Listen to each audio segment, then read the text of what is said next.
Welcome to the channel. Before we step into the smoky haze of London in 1966 to witness the exact moment the hierarchy of rock was shattered forever, I have a small request.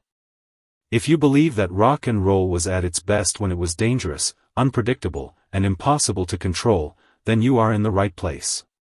We are building a community here for those who remember the feedback, the analog warmth, and the legends who walked among us. So, please, take a second to hit that subscribe button and ring the bell. It helps us keep these stories alive against the algorithm, just like Jimmy fought against the machine. Now, let's head to Regent Street. God is on stage, but the devil is waiting in the wings. To understand the terror of that night, you must first understand the landscape of London in the autumn of 1966. It was a city ruled by a single, undisputed deity. His name was Eric Clapton. Graffiti spray-painted on the brick walls of Islington declared, "Clapton is God," in bold, dripping letters. And in many ways, he was. As the guitarist for Cream, the first true supergroup, Clapton had distilled the blues into a fiery, loud, and technically precise art form. He was the benchmark. He was the ceiling.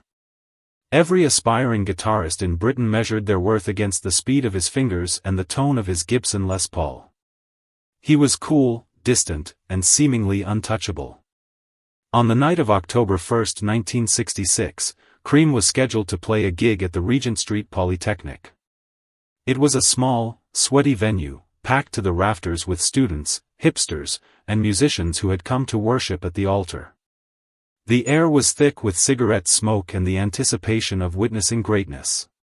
Clapton, along with bassist Jack Bruce and drummer Ginger Baker, were at the height of their powers, arrogant, loud, and brutally efficient.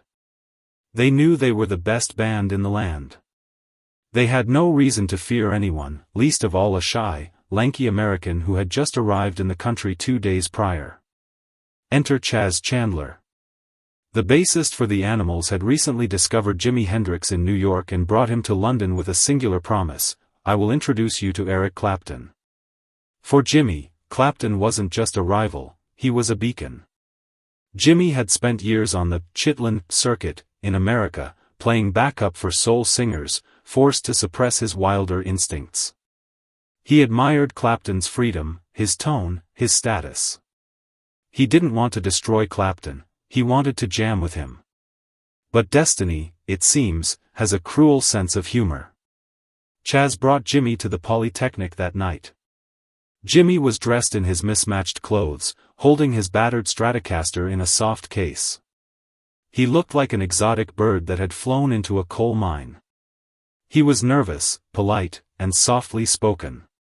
Backstage, amidst the chaos of roadies and hangers-on, Chas approached Clapton. "Eric," Chas said, "this is a friend of mine from America. Would it be all right if he jammed a couple of numbers with you?" Clapton looked at the American. He saw the wild hair, the shy smile, the deferential posture. He didn't see a threat. He saw a novelty. In the world of 1966 London, jamming was common, but usually, the guest would play a simple blues shuffle, stay in the background, and let the stars shine. Clapton, feeling benevolent in his position as king, shrugged. "Sure," he said, taking a drag from his cigarette. "He can plug into Jack's bass amp." It was a decision born of hubris. Clapton assumed this unknown guitarist would play a few chords, maybe a standard 12-bar blues, and then leave the stage, grateful for the opportunity. He didn't know that he had just invited the wolf into the hen house. He didn't know that the man standing before him had spent the flight over listening to Howlin' Wolf's Killing Floor, a song so complex, so rhythmically difficult, that even Clapton found it hard to play properly. Jimmy walked onto the stage. He plugged into the bass amp. He turned the volume knobs all the way to the right. He looked at Ginger Baker, then at Jack Bruce, and finally at Clapton. There was a moment of silence, the calm before the tsunami. Most guitarists, when given the chance to jam with the God of London, would have chosen something safe. A slow 12-bar blues in E, perhaps. Something that allowed for polite trading of licks, a respectful conversation between instruments. But Jimi Hendrix didn't come to London to talk. He came to testify. He turned to the band and called out the song, Killing Floor. Ginger Baker, the fiery drummer of Cream, looked confused. Killing Floor was a Howlin' Wolf track, notorious for its complex, driving rhythm. It was a song that even Clapton found difficult to master because it required playing rhythm and lead simultaneously at a breakneck pace. To attempt it as an intro was audacious.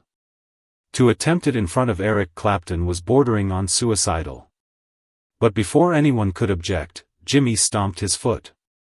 Jimi hit the opening riff at a tempo that seemed physically impossible. It wasn't just fast, it was ferocious.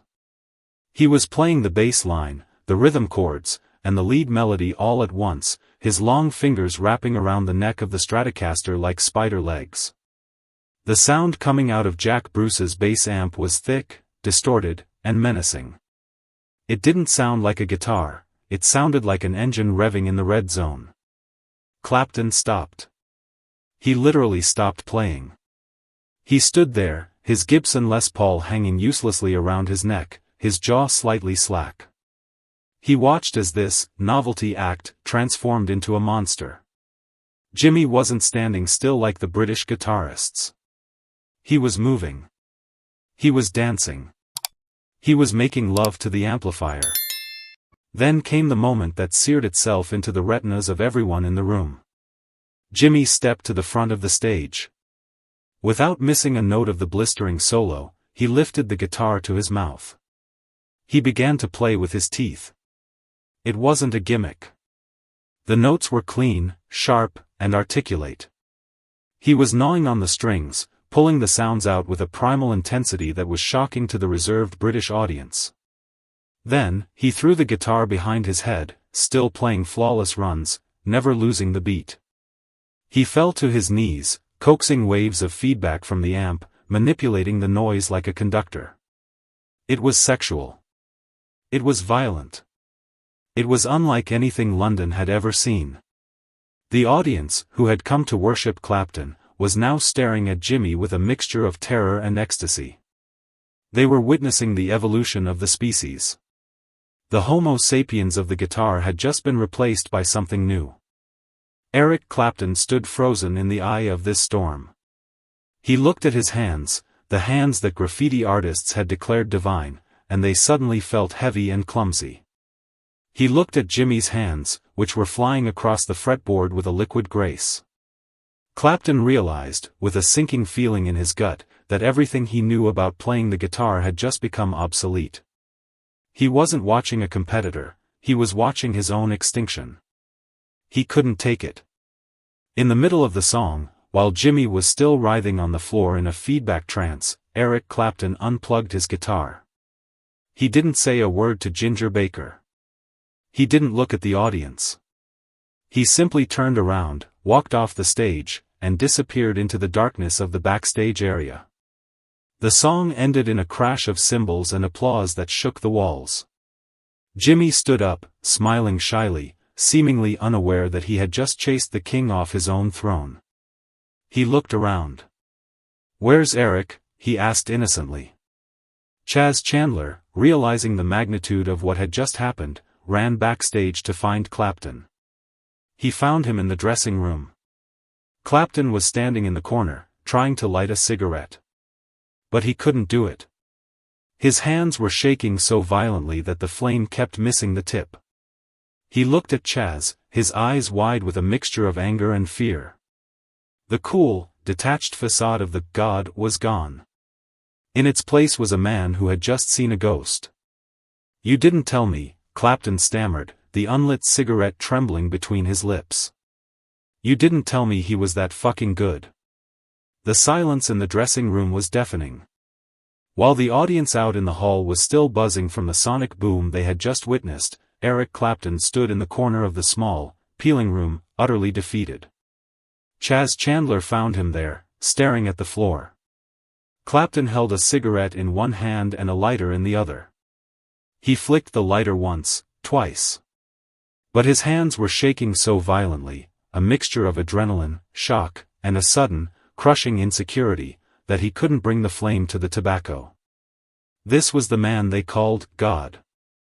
The man whose stoic, emotionless mastery of the blues had defined the London scene. And now, he looked like a schoolboy who had just failed an exam he thought he had memorized. Is he always that *****ing good? Clapton asked Chaz, his voice barely a whisper. It wasn't a rhetorical question. He genuinely needed to know if what he had just seen was a fluke, a trick, or the new reality. Chaz, unable to hide a grin, nodded. Yeah, Eric. He's always that good. Clapton slumped onto a bench. In that moment, he realized the comfortable world he had built, a world where he was the fastest, the loudest, the most authentic, had been obliterated. He wasn't just beaten, he was outdated. It was as if he was driving a horse and carriage, and Jimi had just flown past him in a Ferrari.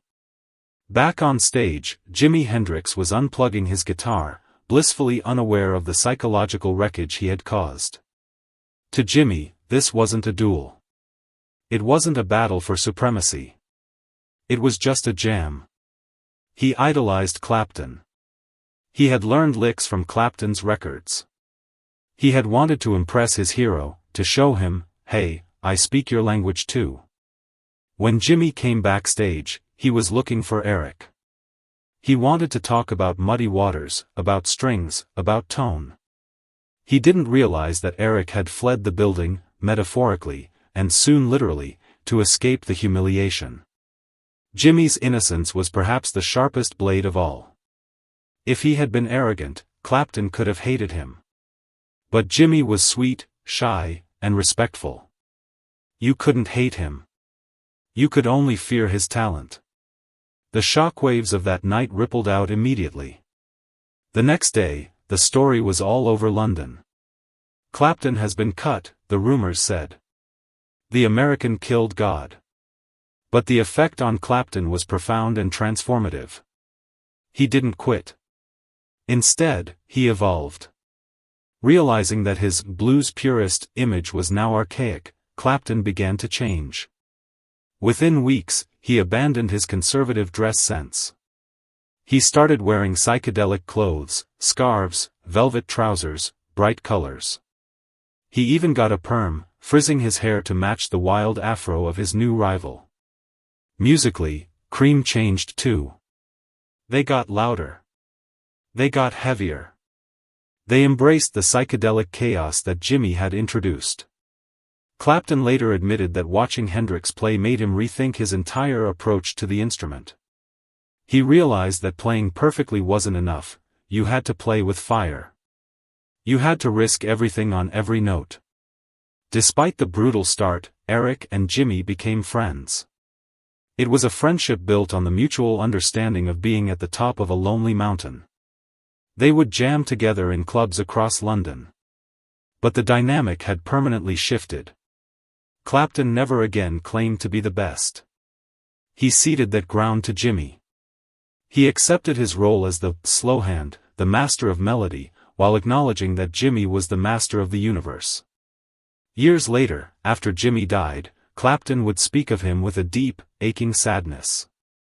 On the night Jimi died, Clapton had bought him a left-handed Stratocaster as a gift, planning to give it to him at a concert that evening. He never got the chance. He was left with a guitar for a ghost, a reminder of the man who had forced him to destroy his old self and build a new one. The Regent Street Polytechnic is gone now, swallowed by the ever-changing face of London. But the echo of that night remains. It is the definitive story of artistic humility. It teaches us that no matter how good you are, no matter how much praise you receive, there is always someone, somewhere, working in the shadows, ready to rewrite the rules. Eric Clapton walked into that room as a god and walked out as a mortal. And in doing so, he became a better musician. Jimi Hendrix didn't just play a song that night, he raised the bar for human potential. He showed the world that the electric guitar wasn't just a machine, it was a conductor for the soul, and if you weren't willing to bleed for it, you might as well unplug. Fade to black. Text on screen, in memory of the night God wept, 1966.